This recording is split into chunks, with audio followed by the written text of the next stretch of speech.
السلام علیکم. میرا نام جیسا کہ آپ جانتے ہیں کہ میر حسین علی ہے، اور میں مختلف علمی ادبی کام کرتا ہوں. اور آج میں قرآن شریف کے حوالے سے کچھ اہم باتیں کرنا چاہتا ہوں. قرآن شریف جیسا کہ سب کو معلوم ہے کہ اللہ تعالیٰ کی نازل کری ہوئی کتاب ہے اور ہم سب کے لیے ہدایت کا اہم خزینہ ہے. لیکن افسوس یہ ہے کہ ہم لوگ قرآن شریف نہیں پڑھتے، اور اگر پڑھتے ہیں تو ترجمے کی مدد سے یا اس کی تفسیر یا اس کا خلاصہ نہیں. تو نتیجہ یہ ہے کہ ہم قرآن سے دور ہیں یا قرآن ہماری زندگی میں نہیں ہے. تو یہ 2002 کی بات ہے کہ میں ایک کمپنی میں ملازم تھا، اور وہاں سے وہ کمپنی بند ہو گئی، اور اس کے بعد مجھے معاشی طور پہ خاصی دقت پیش آئی.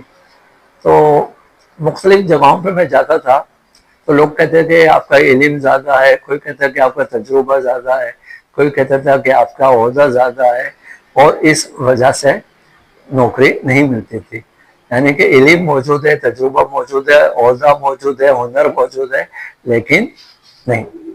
تو اسی سلسلے میں مختلف دوست احباب سے ملتے ملتے کچھ نیک اور مذہبی ذہن رکھنے والے دوستوں کے پاس میں پہنچا. انہوں نے مختلف بزرگوں کی طرف رہنمائی کی. وہاں سے مجھے اندازہ ہوا کہ قرآن کی تعلیم یا مذہب کی تعلیم یا دعوت دین یا دینی تعلیم کی طرف بھی توجہ دینی چاہیے. خدا کا کرنا ایسا ہوا کہ مختلف جگہوں پر مختلف بزرگان دین اور نیک اسکالر ملتے گئے، اور ہر ایک نے مجھے کہا کہ آپ قرآن کا مطالعہ کریں، قرآن پہ کام کریں، اور قرآن کی حوالے سے گفتگو کریں. جب میں نے قرآن کے اوپر کام کرنے لگا تو مختلف تفاصیر میری نظر سے گزریں اور مختلف تراجم، اور اس کے بعد قرآنی طالب علم بن گیا میں، یا قرآنیات کے حوالے سے کتب کا مطالعہ کرنے لگا. تو اس سلسلے میں کئی چھوٹی اور کئی اہم نادر کتابیں بھی میری نظر سے گزریں. اب میں نے یہ سوچا کہ قرآن کے کس موضوع پہ کام کروں، ایسا کام جو نوجوان نسل کے کام آئے، طالب علم کو کام آئے. اور چونکہ میں فیکٹریوں میں رہا ہوں اور میرے زیادہ تر مخاطب ایسے لوگ ہیں جو کم تعلیم یافتہ ہوتے ہیں یا کم تعلیم کے سبب فیکٹریوں میں ملازمت اختیار کر لیتے ہیں.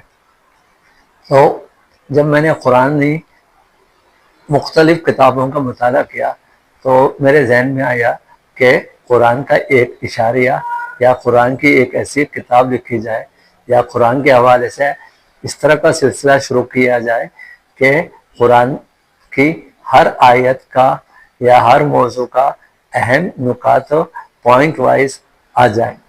اب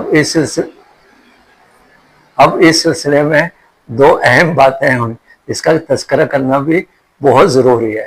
ایک بات یہ ہوئی کہ اس زمانے میں افکار کا رسالے کا اشاریہ مرتب کر رہا تھا، اور افکار کا اشاریہ مرتب کرنے میں کئی سال لگ گئے، اور بہت زیادہ اس کے ہزاروں کارڈ بن گئے، اور اس کو فائنل کرنے میں ٹائم ہوا. تو جب بھی رمضان آتا تھا تو مجھے فرصت ملتی تھی، اس فرصت میں زیادہ افکار کے اشاریہ کو مرتب کرتا تھا. تو میری بیگم صاحبہ نے ایک دو مرتبہ ناراض ہو کر کہا کہ بھئی اتنا کام رمضانوں میں قرآن شریف کا کرے آپ تاکہ زیادہ ثواب ملے. تو پھر میں نے ان کو ہنستے ہوئے کہا کہ زندگی رہی تو میں قرآن کا اشاریہ کروں گا.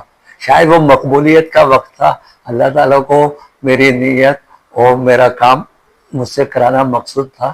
اور پھر جب میں نے افکار کا اشاریہ مکمل کیا اور وہ جب 2002 میں شائع ہوا تو 2003 میں نے قرآن شریف کا اشاریہ شروع کر دیا، یا مجھ سے اللہ تعالیٰ نے یہ ایک کام دیا.